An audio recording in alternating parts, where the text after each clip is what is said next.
Okay, welcome everyone to the second call.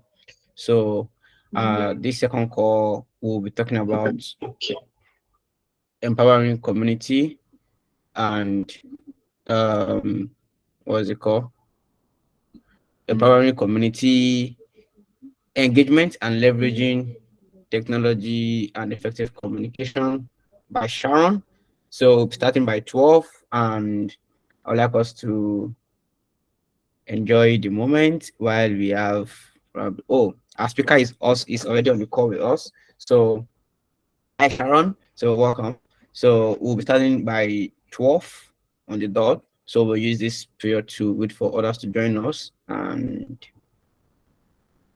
please do ask questions and interact with one another in the chat section. So this is another way for us to network with fellow community managers across Africa. Right. So thank you everyone for joining once again. And it's my pleasure to be your host for today.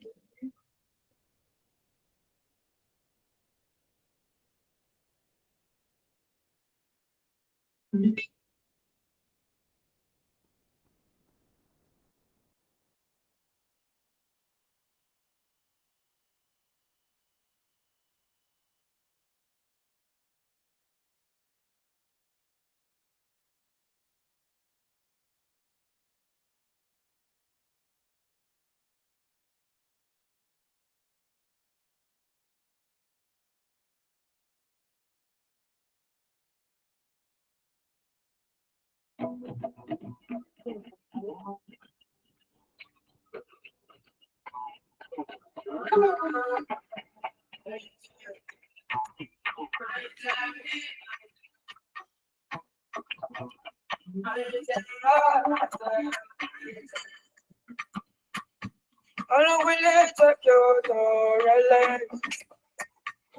don't know what to write to, I know. I'm in love with the fire. Say, now sit out there. What's how we do? Myself. My eyes are in the air. Only time we have a different square. What is the reason you do not have your own face of my eye? Are you happy for now? Are you doing this thing to survive? Are you taking the pictures of every memories of your life? What's the reason why we're still out here? Take a look and give me one that I think I'll do. Make a look and so that I like to fly like you. You don't know you try hard time and so is that you? What are we doing, my dear, my dear? I surrender you myself. My hands are in the air. Only time we are the different square. What is the reason you do not have your own place of my eye? Are you running for now? Are you doing this thing to survive? Are you taking the pictures of every memories of your life? What's the reason why we're still out here?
All right. So thank you so much.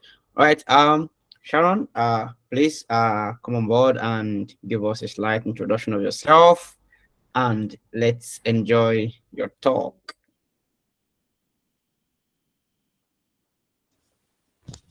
Thank you, Ayodele, for having me today, and also Community Leads Africa. So I'll share my screen.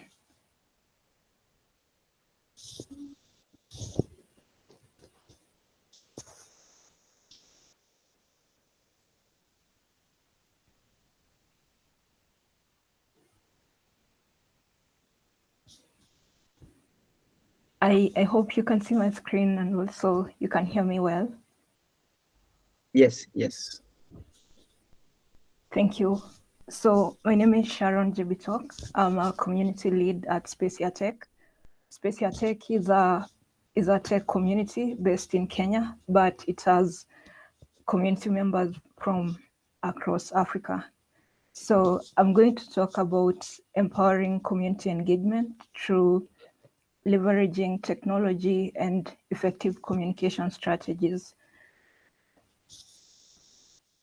So first of all, let's talk about the roles of community leads, because I believe this event was majorly about community leads, and as community leads meeting together and also getting to learn more on how we can make our community or what we do in our communities more effective, and also in a way that can help us to achieve our goals. So the roles of community leads, one is fostering engagement and also building vibrant communities. Most of the time when community leads are leading their communities, there are questions we have to ask ourselves so that it can help us make decisions and also see that we are heading in the right direction. So one of them is, how do we keep the community engaged? So when we ask ourselves this, at times we will now have to maybe decide, we'll have more meetings with the community members, or we'll come up with these projects so that we can keep the community more engaged. Another question is, are the engagement strategies we are picking in line with the community goal? So when we were starting this community, obviously we had a goal in mind, and we will always keep asking ourselves this question so that we see that every strategy we are picking is still in line with what we wanted to achieve as a community. Also, our community members are also members of different communities. So how do we get to coexist with the other communities and still have the community members engaged in all of these communities they are a part of? So another thing is, why do people join communities? Or in our communities, we have community members. So how did they end up joining our communities? So one is, mostly people join a community because of a common interest.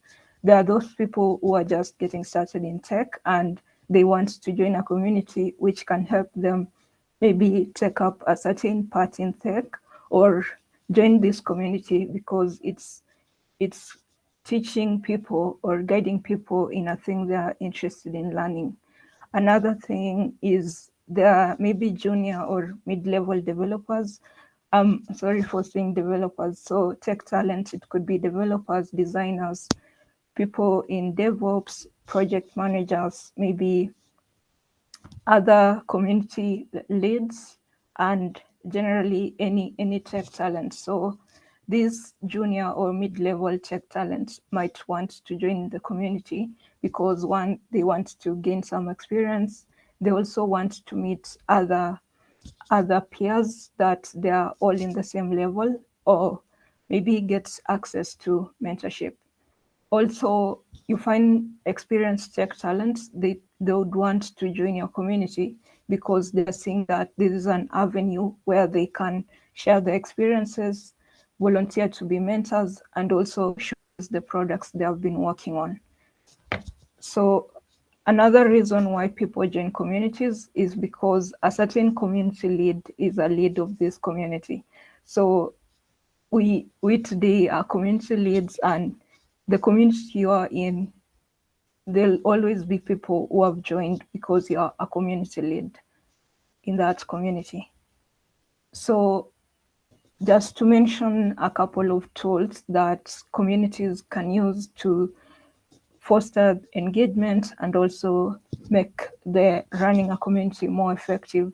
So part of the things that we do in communities, there are respective tools for them. For example, when you talk about calls, maybe having meetings within the community leads or even with the community, can use stuff like Google Meets, Microsoft Teams, or Slack huddles. We also have productivity or documentation tools. We have Notion, GitHub, Google Sheets or Docs, then tools like Life Planner. And then most of the time within the community, we'll be designing maybe the posters that we are making the community engaged and also aware of what we are doing. So can use Canva, Figma, or Adobe. Also, tools for community engagement can use Discord, Slack, Rocket Chat, or WhatsApp.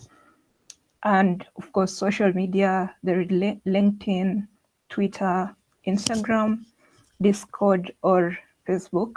And then at times as communities, it would be good to have a blog.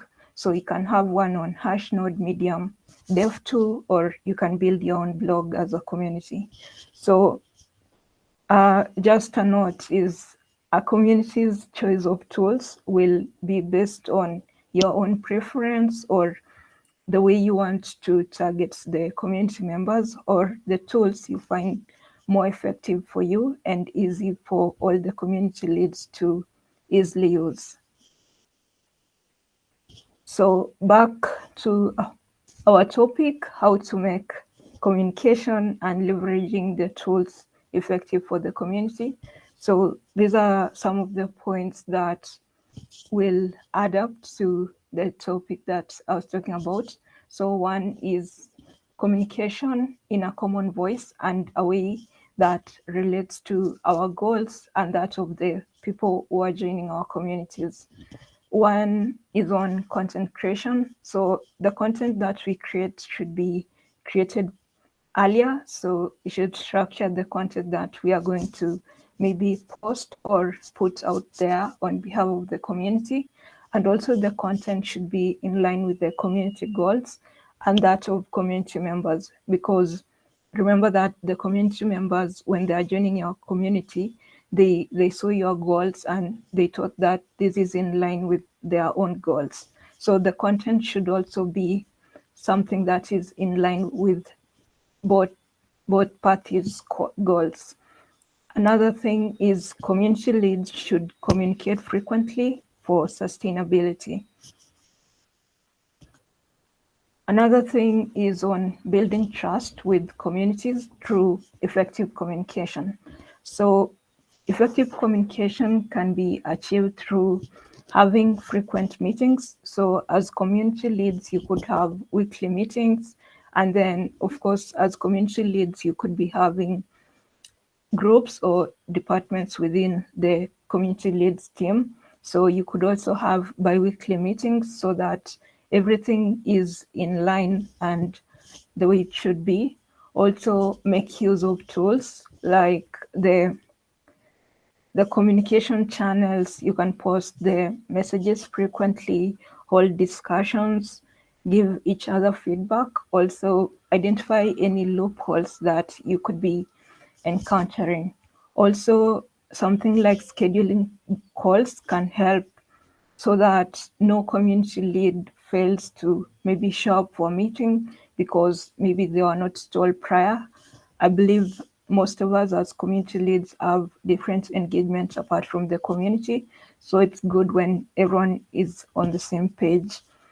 Also, an aspect of transparency where all community leads are, when let's say a community is making some plans or they are making major decisions as community, let's not have few community leads talking about these decisions. At least keep all the community leads in check with the changes or the decisions that we are making as a community leads team, so that at least when the community leads are asked out there, what about this product you're working on or this strategy you took, can you tell us more about it? So they'll be able to answer it without getting shocked because they are not aware about it. Or at times, when you don't share this with other community leads, some might end up leaving the community because maybe when that decision was being made,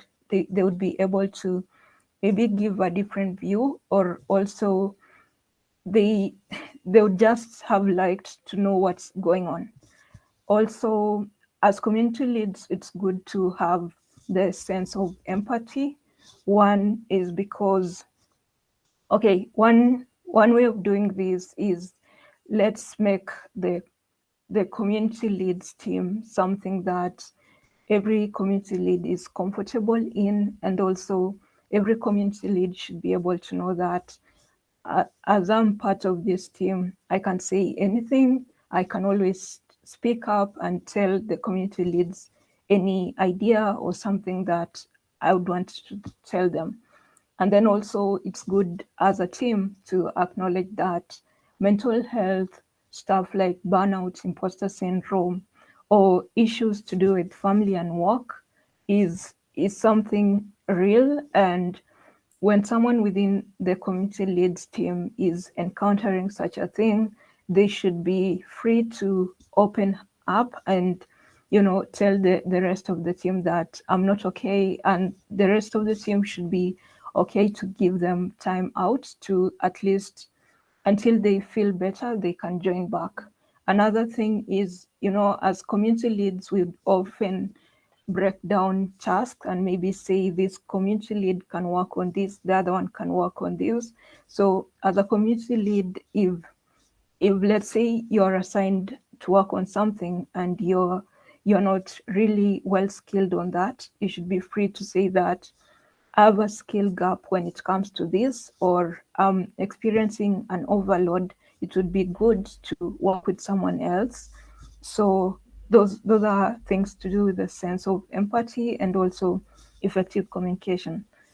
Another thing is optimizing communication channels. So as a community leads team, most of the time, I think what has worked for us as Spacia Tech is we don't have, let's say, 2 or 3 community leads. We are so many, we're about 10 to 15. So having a big number of community leads can help in sharing roles and responsibilities based on strengths. Because what community leads actually do is very wide. There are some community leads that will be running the community management, now the tools we talked about, like the social media and those community engagement channels. And then there are some community leads who will be creating content in terms of, it could be the posts that the community managers will be posting, some will be creating the posters, and then as community leads, you'll be having different, let's say, projects or strategies. So these strategies could be something that needs technical leads whom now will be leading those. Maybe it could be mentorship sessions, it could be open source projects. So having a big number of community leads helps in sharing those tasks, and in the long run, this will be effective. Because if we have the community managers running the, let's say, the social media accounts or the community channels like maybe Discord, when other community leads are following up conversations, but having that main community managers running the main conversation, when maybe a technical lead sees maybe a question, maybe someone asks a question to do with DevOps. So if we have a community lead that is familiar with DevOps, they can now chip in and help make the conversation worthwhile and this will help more in collaboration as community leads. Also, another way is by sharing feedback with the relevant or all community leads.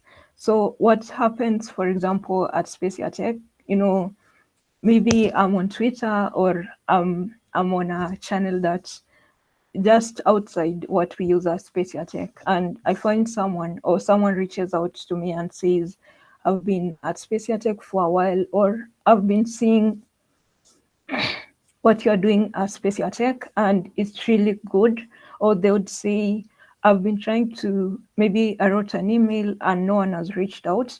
So such feedback, I'll always make sure that maybe I can tell all the community leads, or I can tell the relevant community lead that you have to check this, or someone said this about the community.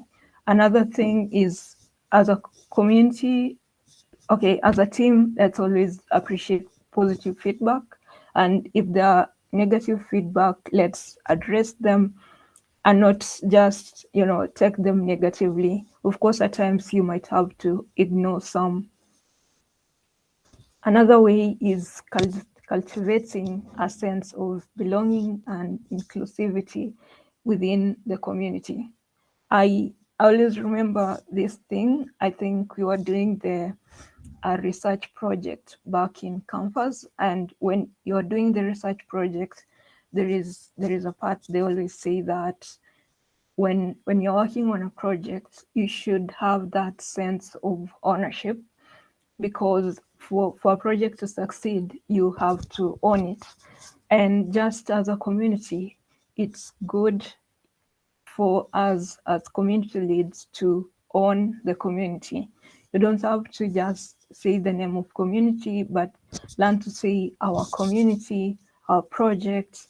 So when we have this sense of ownership, it's easy to make things work, because after a while, you'll be seeing people joining the community, and if the projects or initiatives we are doing as a community is really positive and it's something that people are proud of, they'll even be in a place to own the community, and you'll find people having it on their bios that I'm a member. They can even not write a member, they just tag the community name on their bio. And some people can even add the community or what they have been doing within the community as part of their experiences, maybe on LinkedIn or even their resumes, which is a good thing. Also, because as community leads, we are a team, and if one community lead suggests a project, let's not have this situation where we are saying this project that belongs to A and B community leads. These community leads, maybe you're doing a good thing, but you should work hard on maybe implementing and marketing this project so that it works well. Let's all, come together. If we always have community managers who are maybe doing the content creation and another aspect of the community, and then there are some who are doing a different thing, we should all join hands and make these projects or initiative work as a team, not only leaving it for specific leads. Another thing is measuring community engagement and leveraging data-driven insights for continuous improvement. So as community leads, and most especially the community managers, they should be checking the statistics maybe at the end of the month or a given period of time on platforms like maybe Twitter, LinkedIn, Discord, Spotify, depending on the tools that you use as a community. Because if, let's say, you create content in terms of maybe podcast, that's when you can check Spotify. But if you're not creating content, you check the one that is respective to what you're doing as a community. So in checking these content, or after checking these statistics, it's good to analyze. So can say maybe how much traffic did we make within the month, and then what specific posts gained more engagement. So with these specific posts, you look at the post and then ask yourself, did the community members relate more to this topic or this kind of content, or was it well structured? So in asking yourself this question, it will help in making decisions.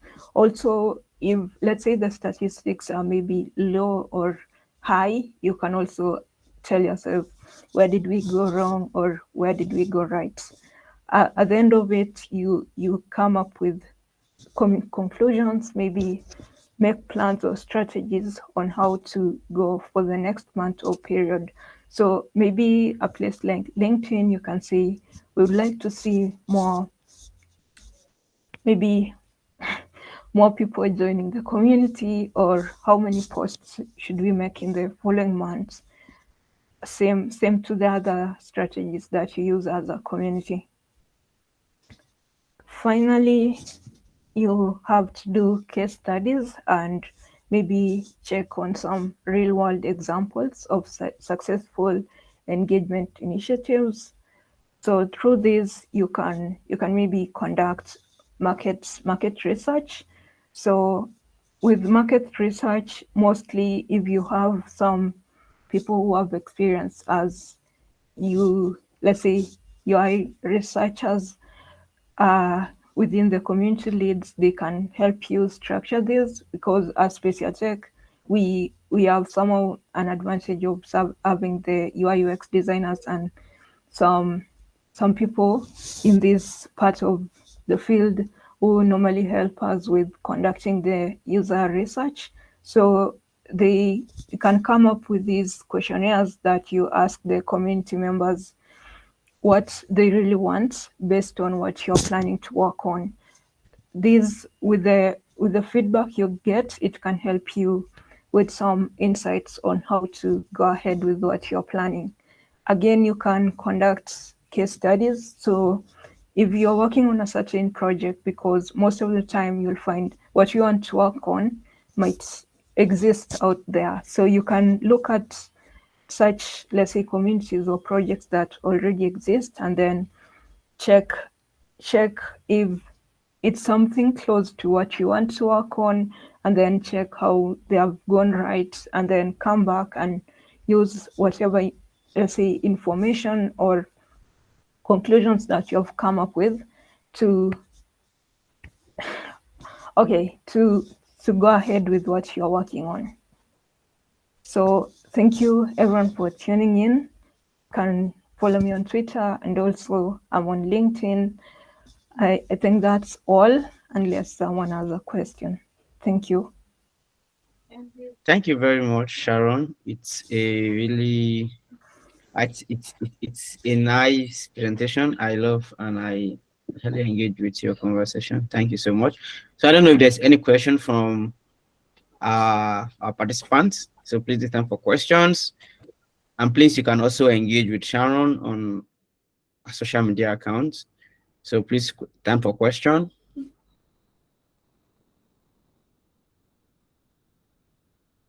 Let's ask our questions.